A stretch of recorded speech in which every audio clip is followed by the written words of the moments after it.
Donald Trump has been president for 30 days. Here's a rundown of everything he's done. On the eve of his inauguration, Trump launched a crypto scam that has earned him hundreds of millions of dollars in trading fees and potentially billions in equity. Trump had a busy first day. After being sworn in, one of his first acts was a blanket pardon for the January 6th rioters, including the violent criminals who beat cops. Then, Trump signed 26 executive orders. We don't have time for all of them, but here are my favorites.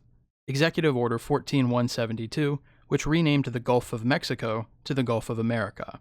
Executive Order 14168, which asserts that everybody in the United States is biologically female. But not all were so silly. Executive Order 14160 attempted to overturn the 14th Amendment, and Executive Order 14148 repealed 78 of Biden's executive orders, including one which lowered drug prices for Medicaid and Medicare, and one which prevented appointees of executive agencies from accepting rewards or bribes from lobbyists.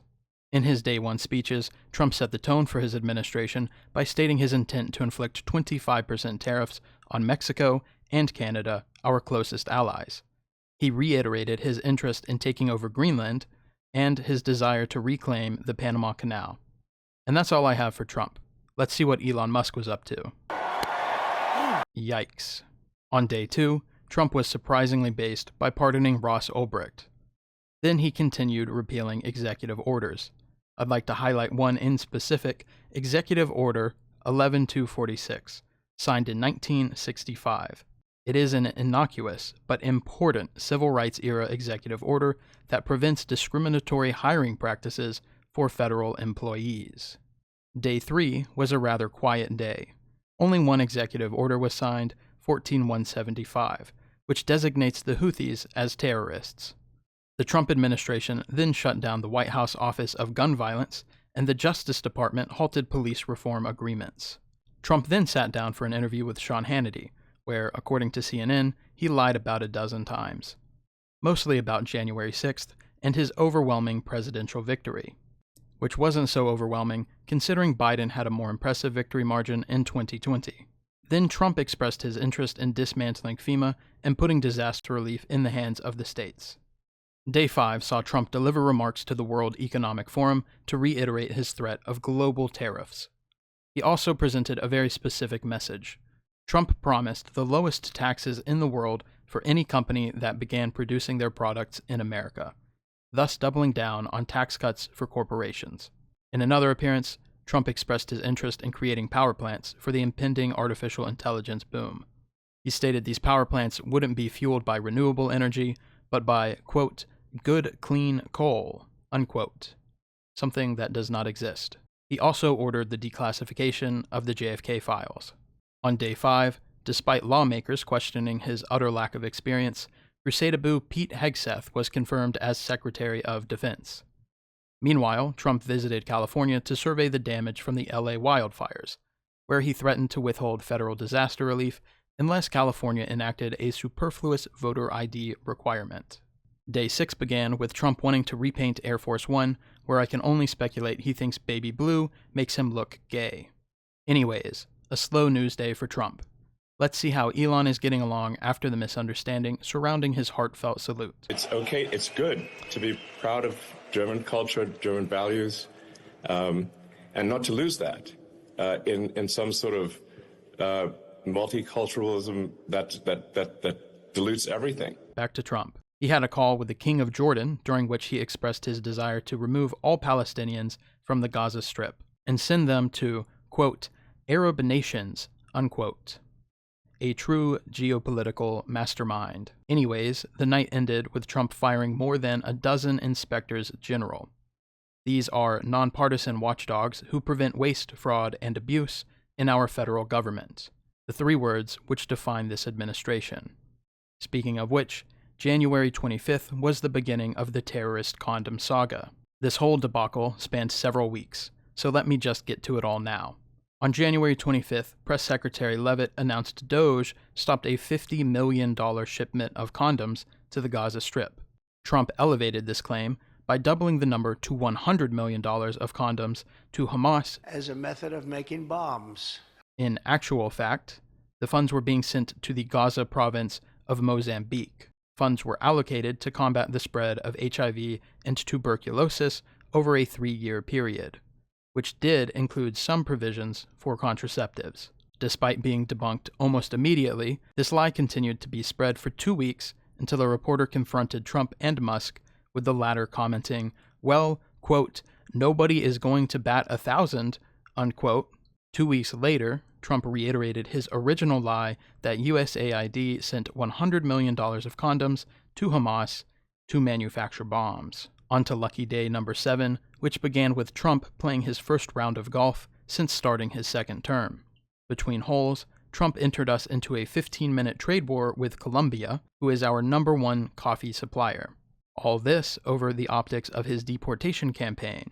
Speaking of, boringly routine ICE raids hit cities around the country on this day, one of which included geriatric Make-A-Wish recipient Dr. Phil getting to go on a PR ride-along.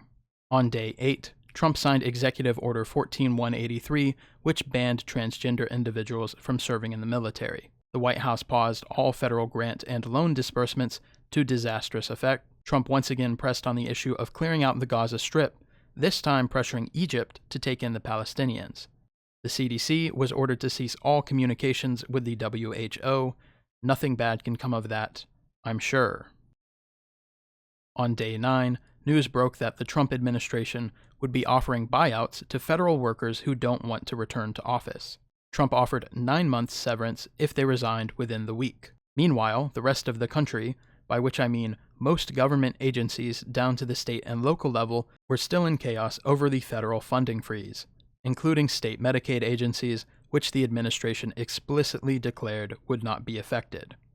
So much for that. Into double digits, on day 10, Trump signed Executive Order 14188, additional measures to combat anti-Semitism. I don't know, Chief. That sounds like DEI to me. Trump again reiterated his intent to levy 25% tariffs on Mexico and Canada by February 1st. Supporters claimed it was a negotiating tactic. The general public was left to ask, negotiating for what? On day number 11, Trump blamed DEI on a mid-air collision that killed 67 people, proving that he has but one talking point. Secretary of State Marco Rubio clarified in an interview that Trump was dead serious about buying Greenland. On day 12, the Department of Justice demanded that the FBI turn over the names of any employee who worked on investigations related to Donald Trump or January 6th, stoking fears of retaliation to law enforcement officers by the president. In lighter news, the Department of Defense announced it will not observe Black History Month or any other DEI month for that matter. Furthermore, the State Department removed any mention of transgender individuals from their website, opting to shorten LGBT+ to just LGB. The CDC followed suit, taking down any and all websites, datasets, or studies that make mention of trans people or gender ideology. Because if we close our eyes and pretend really hard, those people cease to exist. On day 13, Trump signed Executive Order 14193, which placed tariffs on Canadian goods beginning February 4th because of, quote, the failure of Canada to do more to arrest, seize, detain, or otherwise intercept drug trafficking organizations, unquote. For reference, fentanyl seizures at the Canadian border account for 0.2% of total seizures. Not to mention more fentanyl enters Canada from the United States than the other way around.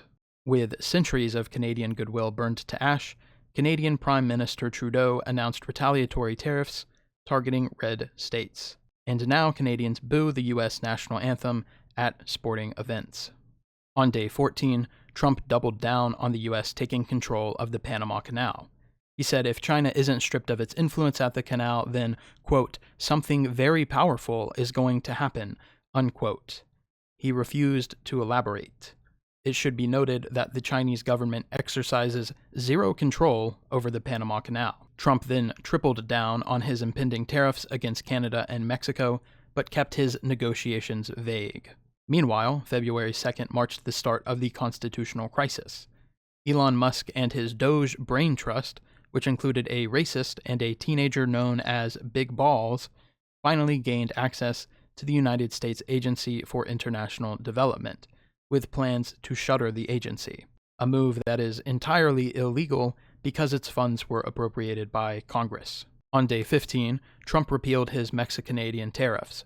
So what did the U.S. gain from the shortest trade war in history?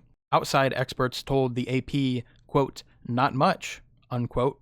In other words, Trump saved himself from himself. A remarkable effort by our commander-in-chief. In news that is somehow more embarrassing, President Trump, acting on the advice of armchair firefighters, that is, released billions of gallons of water from the reservoirs in Northern California to fight wildfires in Southern California, despite the fact that the water supply in Northern California does not connect to Southern California. What this did accomplish was posing a significant flood risk, as winter is the rainy season in California, while at the same time wasting billions of gallons of irrigation water sequestered for farmers to use during the dry season. Experts were dumbfounded at this colossal waste of water, as it proved to be nothing more than a photo op. On his 16th day in office, Trump hosted Israeli Prime Minister and ICC-designated war criminal Benjamin Netanyahu in the White House.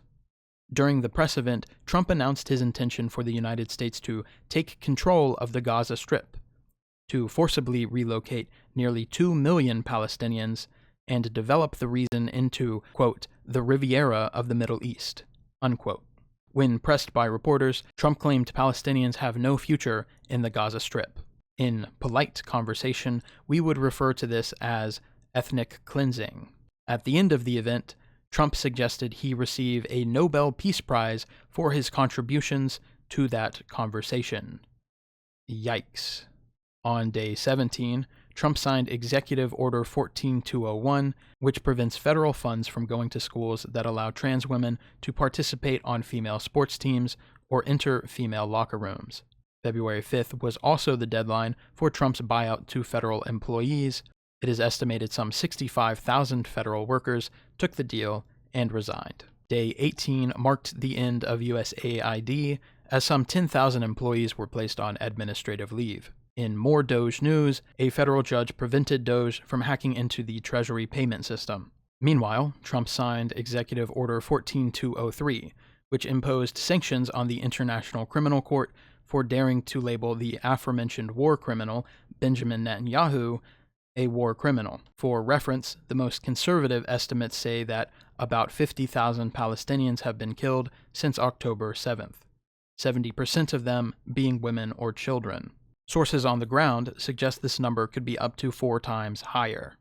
On day 19, Trump signed Executive Order 14204 in response to South Africa's Expropriation Act, which is a land reform policy similar to eminent domain. This executive order suspends all aid or assistance to South Africa and opens the United States up to the resettlement of white South African refugees. Let me know in the comments below if I am wrong, but I think DEI-based immigration for just white people sounds a little supremacist. Day 20 began with Trump's 5th golf session of his term. Meanwhile, humanitarian aid was still deadlocked, despite Secretary of State Marco Rubio's claims that humanitarian aid would not be affected. On day 21, Trump moved to stop the production of pennies. Trump then proclaimed February 9th as Gulf of America Day. Meanwhile, Doge was gearing up to gut the Consumer Financial Protection Bureau. This is basically the only government agency which runs at a profit, and has returned over $20 billion to millions of Americans in the past 15 years. This is the anti-scam police. They protect Americans from fraudsters. Why would Elon Musk not want them to protect consumers? This news comes as Elon prepares X to become a payment processor which would be heavily regulated by the CFPB. But there is nothing to worry about. According to Press Secretary Leavitt, Elon Musk is bound by the honor system to not weigh in on government issues where he has a conflict of interest. On day 22, Trump signed Executive Order 14208, which directed the Assistant to the President for Domestic Policy to, quote, issue a national strategy to end the use of paper straws, unquote, because they, quote, use chemicals that may carry risks to human health, unquote. Good job, buddy. Moments later, Trump signed Executive Order 14209, which put a 6-month to 1-year pause on the Foreign Corrupt Practices Act, which prohibits U.S. companies and individuals from bribing officials of foreign governments to obtain or retain business. Okay, buddy. On day 23, Trump posted a statement decrying FEMA as a failed program and continued spreading lies about their presence or lack thereof in North Carolina. Once again, he suggested disaster relief should be handled by the states. This marks a clear pattern of behavior in which Trump seeks to undermine public trust in federal programs to justify tax breaks for the robber barons. In other silly news from the day, Trump barred the AP from their White House press privileges because they did not refer to the Gulf of Mexico as the Gulf of America, a clear impediment to both free speech and a free press. On day 24, Russian asset Tulsi Gabbard was sworn in as the nation's top intelligence chief. Doge claimed its first victim. A 71-year-old refugee from Myanmar died after her local USAID-funded healthcare facility was shut down. Trump fired the remaining Biden-appointed U.S. attorneys, and mass termination letters were sent to probationary employees at the Department of Education and the Small Business Administration, insisting that they be terminated for their poor performance. This seems to have occurred based on the misunderstanding that the term probationary refers to poor performers, when it actually refers to employees who have occupied their current post for less than 1 to 2 years. I'm sure our legal system won't be weighed down by wrongful termination suits for years to come. On day 25, Trump signed Executive Order 14212 to establish a Make America Healthy Again Commission, which sounds great, until you realize the head of it doesn't believe in vaccination mandates, prefers drinking bacteria-laden raw milk, and thinks SSRIs trigger school shootings. These people don't believe healthcare is a human right and exist only to pay lip service to Donald Trump, the man who botched the pandemic. But don't worry, they'll ban Red 40 and accept millions of lobbyist dollars for the pleasure. On day 26, Trump once again threatened the entire world with reciprocal tariffs, with a special focus on India. Trump stated his belief that this would be good for America and would flood the country with jobs, a reality that is impossible according to independent tax groups who suggest that Trump's tariff plans could cost America up to 300,000 jobs. Trump went on to describe tariffs as a tax that other countries pay, signaling the fact that 4 weeks into his second term, he still does not understand what a tariff is. In more concerning news, the Department of Justice issued a hold on the prosecution of New York City Mayor Eric Adams for his corruption charges. At least 6 resignations came in protest of this move, as the Trump administration plans to use the charges to blackmail Adams into championing their policies in New York City. On day 27, after 2 weeks of legal challenges to his constitutional crisis, Trump shared a quote attributed to Napoleon Bonaparte, a literal emperor, that reads, "He who saves his country does not violate any law." A great sign from the leader of the free world. On day 28, Trump said Zelensky will be involved in peace negotiations with Russia. He was not. Trump rode his presidential limousine around the Daytona 500 track, a photo op that reportedly cost taxpayers $5 million. On day 29, the Trump administration scrambled to rehire key personnel fired from the National Nuclear Security Administration, the agency that is tasked with managing our nuclear weapons. The employees were accidentally terminated on the 13th, but were unable to be reached for several days as they had lost access to their government-issued emails and phone numbers. On day 30, Trump and Doge started eyeing Social Security. Trump spread the false claim that 200-year-olds are withdrawing payments from the program. This is incorrect because Social Security dispensation automatically stops at 115 years of age for the exact purpose of preventing such fraud. Building off of the claims of Musk and Trump, up to a third of Social Security payments could be fraudulent. But according to a 7-year report by Inspectors General, fewer than 1% of Social Security payments are fraudulent. Trump claimed that Ukraine started the war with Russia and described Zelensky as a dictator with a 4% approval rating. Zelensky's approval rating among Ukrainians at the time was 57%, far higher than Trump's approval rating among Americans. News also broke that the Trump administration was pressuring Romania to lift the travel restrictions on Andrew Tate and his brother, who stand accused of human trafficking. In even more ridiculous news, the official White House account posted a video on social media titled ASMR Illegal Alien Deportation Flight. On day 31, confusion broke out surrounding the Department of Government Efficiency, as the Trump administration claimed Elon Musk had no involvement with Doge. It has been suggested that this is a move to shield Elon from any lawsuits or information requests related to Doge's activities or Elon's blatant corruption, the only transparent thing about him. As for the vice president, Trump spoke at an investment conference in Miami. On stage, Trump complained that federal workers were lazy for wanting to work remotely. He claimed the pesky louts were out playing golf all day.